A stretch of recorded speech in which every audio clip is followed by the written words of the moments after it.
Hi, I'm Dr. Stephen Pipe. I'm a professor of pediatrics and pathology at the University of Michigan. And I've spent my entire career taking care of patients with hemophilia. And in recent years, it's been my pleasure to be engaged in a number of clinical trials which are looking to the future for care for these patients, and that's gene therapy. And so what I'd be happy to talk to you about today is really the exciting results from Etranacogene dezaparvovec, which is used to be called AMT-061. This is an investigational gene therapy, and it's for patients with hemophilia B. This is the less common form of hemophilia. The more common form of hemophilia is hemophilia A, which is factor VIII deficiency. So this is hemophilia B, which is factor IX deficiency. But there are, thousands and thousands of patients all over the world who are affected by this condition.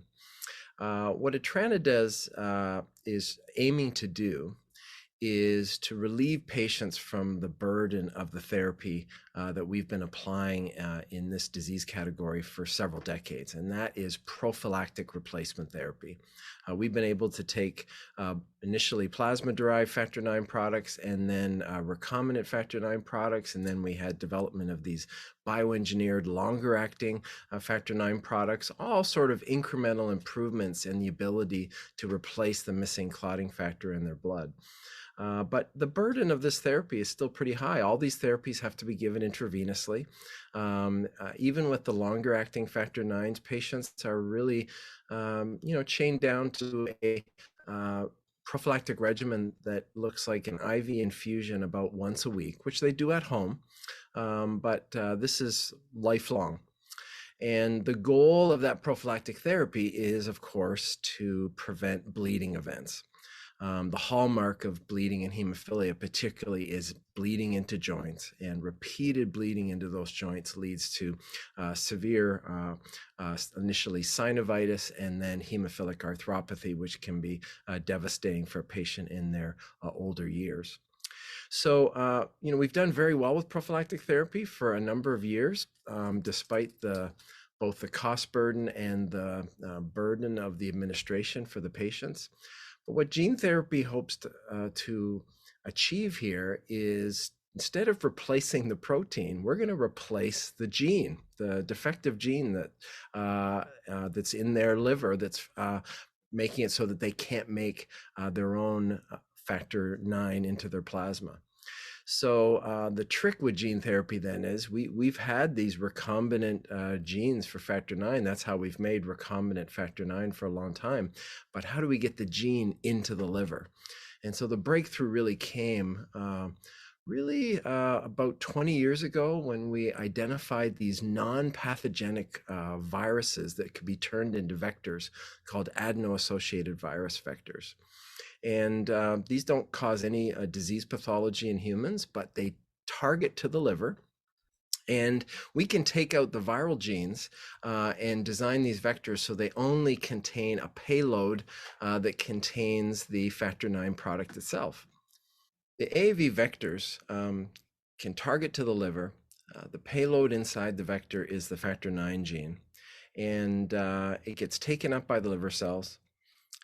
The gene, once it gets delivered to the nucleus, codes for the factor IX protein, and the natural machinery of the cell makes the factor IX and secretes it into the plasma. And what happens is the patients have a gradual rise in their factor IX levels until it reaches sort of a steady state from production and natural clearance. And this is a measurable steady state level that we can measure in the patient's plasma. And we know some targets for what kind of plasma levels would likely stop all bleeding. Now, particularly, we want to stop joint bleeding, but we have some levels in mind where we think we could achieve and probably prevent even significant traumatic bleeding. And so that's what we're aiming for with this therapy. So over the last 20 years, it's been a series of studies trying to design these vectors better, trying to design the payloads better, and then overcome some of the immune challenges that the human immune system has posed that has maybe made it a little bit more challenging to get these steady state levels. Well, I think EtranaDez has now shown that we've been able to overcome almost all of those hurdles. So EtranaDez uses a particular subtype of the AAV vector called AV5. This is chosen because the minority of the population are going to have ever seen an AAV virus that looks like AV5, so they won't likely have prior immunity against that vector. But as it turns out, in the early studies for EtranaDez, what we learned actually is that even patients who did have antibodies which could react against the AAV vector, it didn't seem to impact on the efficacy of the gene therapy treatment. We saw this in the initial phase 1/2 trial, and we were so intrigued by this data. We did a very small study with 3 patients, which is called the phase 2B study for EtranaDez, and we were one of the study sites at our center. And we observed in these 3 gentlemen, all 3 of them had pretty high titers against the AAV5 vector. We enrolled them in the trial, and they all achieved really outstanding durable results and expression from factor 9. So that emboldened us in the Hope B trial, which is the phase 3 trial, which we're really going to focus on today, that we would not screen out patients just because they had pre-existing what we call neutralizing antibodies. This is a differentiator from essentially every other gene therapy that's out there right now for hemophilia, both for hemophilia A and hemophilia B. Populations of patients who are otherwise eligible have screened out based on neutralizing antibodies. We did measure the neutralizing antibody levels in the 54 participants that were enrolled in this trial, and it turns out that 42% of them actually had neutralizing antibodies, but we went ahead and we dosed all of them. And as it turned out, there was only a single patient who had what I would call a sky-high level of neutralizing antibody, probably at the 98th percentile of the population expectation of who would have these kinds of levels. He did not respond to the therapy, unfortunately. So there's probably a limit, but it seems like it's quite high. So all the other participants had neutralizing antibodies. Not only did they get good expression, we didn't see any correlation between their antibody titers and the level of factor 9 that they achieved. And there was no evidence of any adverse events that tended to track with the patients who had the neutralizing antibodies. So I think this is a really impressive insight that we gained from this trial, and it's going to impact greatly the patients who will be able to be eligible to receive this kind of therapy. So the way we designed the phase 3 trial is, of course, the goal for this gene therapy is to have a single treatment event that gets stable factor 9 levels that are in a range that would hopefully prevent all bleeding, but certainly joint bleeding. And then we want to assess the durability. And the way we measure the efficacy is we're going to look at something called the annualized bleed rate. So this is a calculation that's based on observed bleeding events that we annualize. So if a patient has, 2 bleeds in 6 months, that would be an annualized bleed rate of 4. Okay, that's how the calculation is given.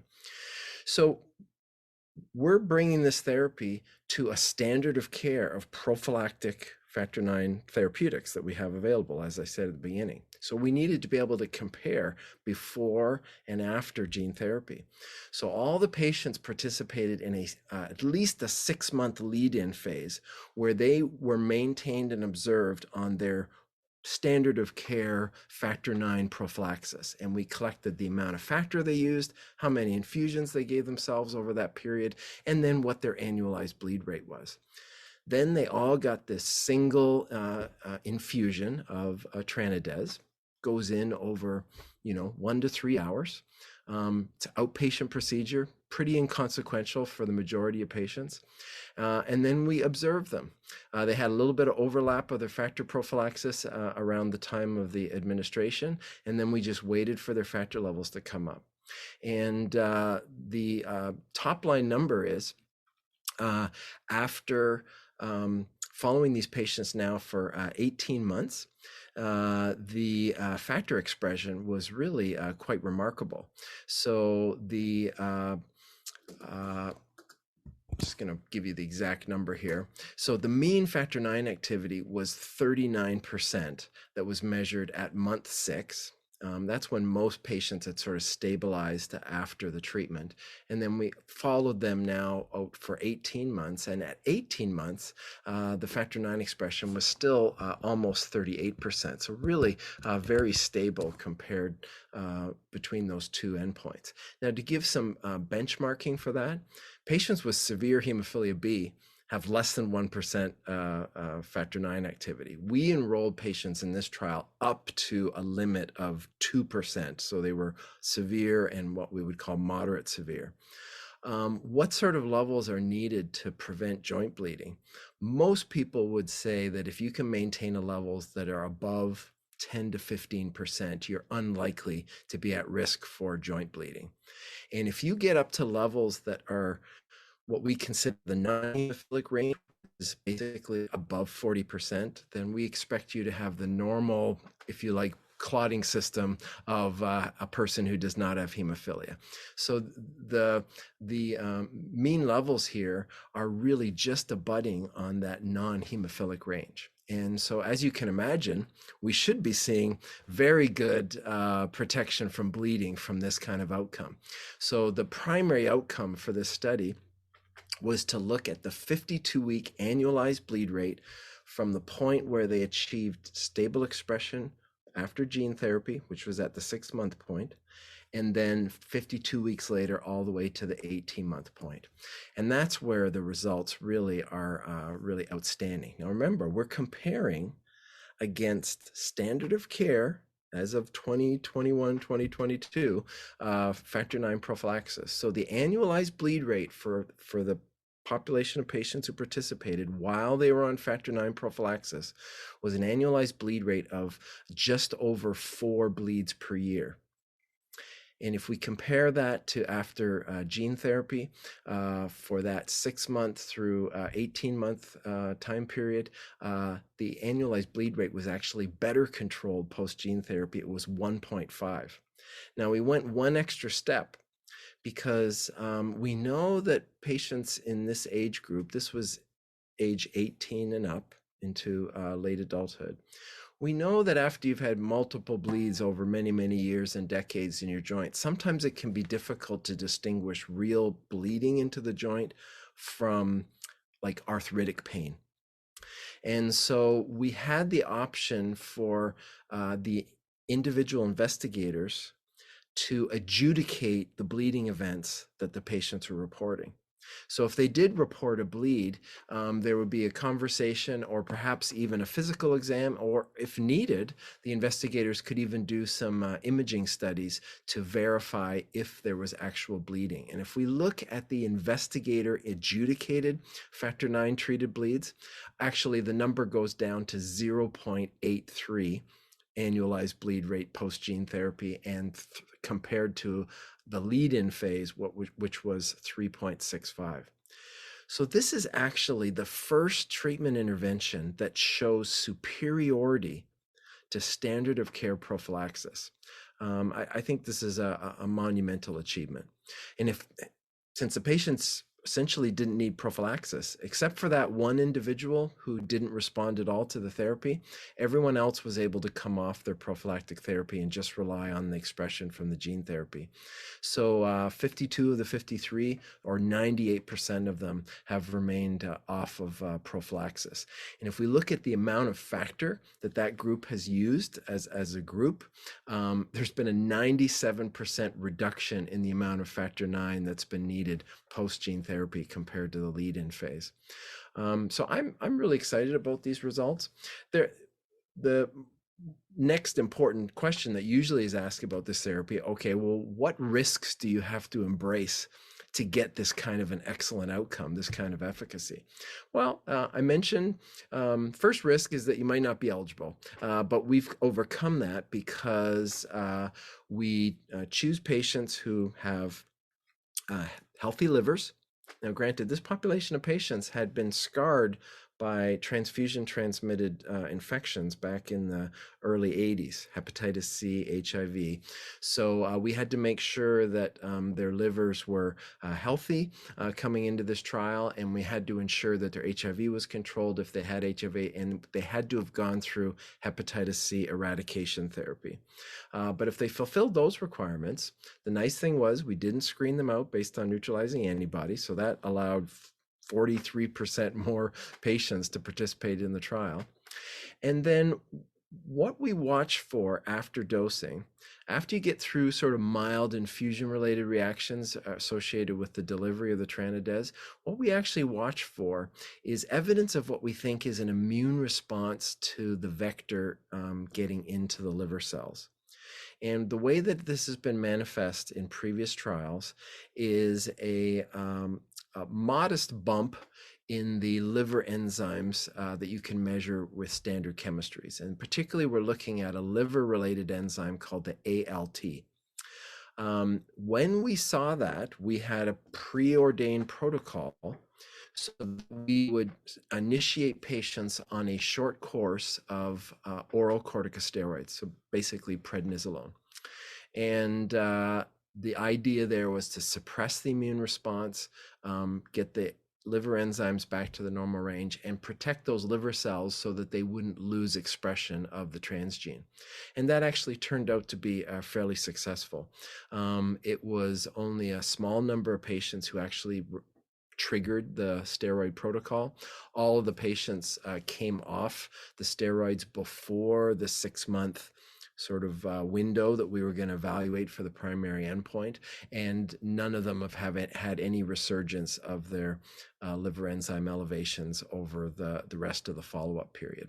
So it's something that we would tell the patients going into this therapy, that this is something that would be part of their follow-up, that we'd have to monitor them for these liver enzyme elevations, and then we would most likely, even in a commercial application of this, we would have a protocol for giving them a short course of corticosteroids. After that, boy, these patients are awfully happy. It's been such a joy. I think you wanted me to sort of talk about, a day in the life of a gene therapy researcher. Well, most of the work is in preparation of the patient, getting them ready, getting through all the protocols at my hospital to make sure that I've got everything prepared and everybody knows how to handle this product and get it administered safely. There's a reasonably intensive follow-up period. We're checking labs about every twice a week to weekly, but then after they get past that about 6-month time point, the intensity of the monitoring goes way down. And now I've been following some of the guys on the Hope B now. They're into close to 2 years post gene therapy. If I didn't make them come back for the study visits, I'm not sure they would really venture to the hospital because they're feeling great, they're not bleeding. Most of them, interestingly, don't even ask me about their factor levels. I mean, obviously, I've told them over time, but they're recognizing that the actual factor level doesn't really matter that much to them anymore because they're not bleeding, they're not doing prophylactic infusions, and they're just living their life. What I hear often is the spontaneity that's come back to their life, not having to think about a particular activity, whether it's risky for bleeding, whether they need to give an infusion before they go out and, do an activity on a weekend or play with their grandkids or pick up their kids at home or anything along those lines. So that's been a real advantage. And many of them have talked about how it's actually even influenced some of their life decisions. What kind of work they want to be involved in. Maybe they had been on a path of relatively sedentary work before, based on the status of their bleeding, but now some of them have embraced to be a quite a bit more active lifestyle. Some of them have been willing to pick up and move to different parts of the country because they kind of feel emboldened that their hemophilia isn't tying them down to any particular local care requirements. So that's been really exciting to sort of see that unfold for patients who've gone through this treatment. For me, I'm still very keen to monitor the long-term outcomes from this treatment. I think this is an important aspect, and we definitely have this conversation with everyone who participates in gene therapy. So what happens to the gene when it gets into the nucleus? So it turns out that the way AAV delivers these transgenes, it doesn't actually what we call insert the genetic material into your own chromosomes. Primarily, the transgene that gets delivered, this segment of DNA, circularizes inside the nucleus, and it stays sort of outside of your normal chromosomes. That's an advantage because we really don't need it to be integrated into your chromosomes. It expresses fine off these circular, what we call episomes. And because adult liver cells are reasonably long-lived, we don't have to worry about the expression petering out, anytime soon. It does mean, though, that we probably can't use this platform of therapy for children because it doesn't get inserted into the chromosomes. So in a developing liver in a child, as those cells divide into daughter cells, the daughter cells will not carry the transgene to the new cells. So almost certainly the expression would be diluted out over time. So I think this protocol could probably start to be applied to adolescent age patients. We think good maturity of the liver after about age 12 to 14, but younger, preschooler and up, I think this platform of therapy is not going to be effective over the long run. Now, when I say it primarily doesn't integrate into the chromosomes, that doesn't mean exclusively. And we've had opportunity from taking biopsies of patients who've gone through gene therapy to have an assessment of how frequently do insertional events occur. They're quite rare, to the tune of about 0.03% of the cells may have some evidence of an integrating event where a portion of the transgene has inserted into the DNA of the patient's chromosomes. Where does it insert?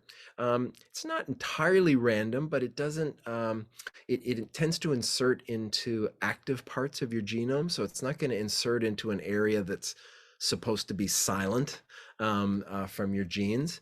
And in turn, it also doesn't seem to have any sort of predilection to associate with cancer-causing type genes. We all have genes which are tightly controlled, which we don't want to be overactive because that can drive proliferative events that might have tumorigenic potential. So we've looked for those over the years. Like I said, several decades of investigation with AAV work. We've never seen tumorigenesis in any animal model or in any of the clinical trials to date. But we're going to continue to monitor these patients. We want to make sure that we're telling this community over the long haul, over many decades, that this really is a safe procedure. So we're going to be inviting patients who participate in these trials to finish out the follow-up on the trial, which will probably be about 5 years. But then we're going to enroll them or invite them to participate in these national registries where we're going to continue to follow them for multiple decades afterwards. And we're going to pool our information across the world. There's actually a foundation called the World Federation of Hemophilia, WFH, and they have generated a global registry that's going to be rolling out in the coming year, and all nationalities who want to participate will be able to send their data to this global database and pool the resources. And we think that is going to add great power to describe the efficacy, to describe acute side effects and safety events as they may occur, but also to provide hopefully reassurance to the community over the long term that we've not introduced any serious adverse event that patients might be at risk for over multiple decades afterwards. So I think now, even though I just jumped into gene therapy here in the last 5 years doing clinical trials, almost certainly patients who've undergone gene therapy are going to be part of my practice for hopefully many years to come as well.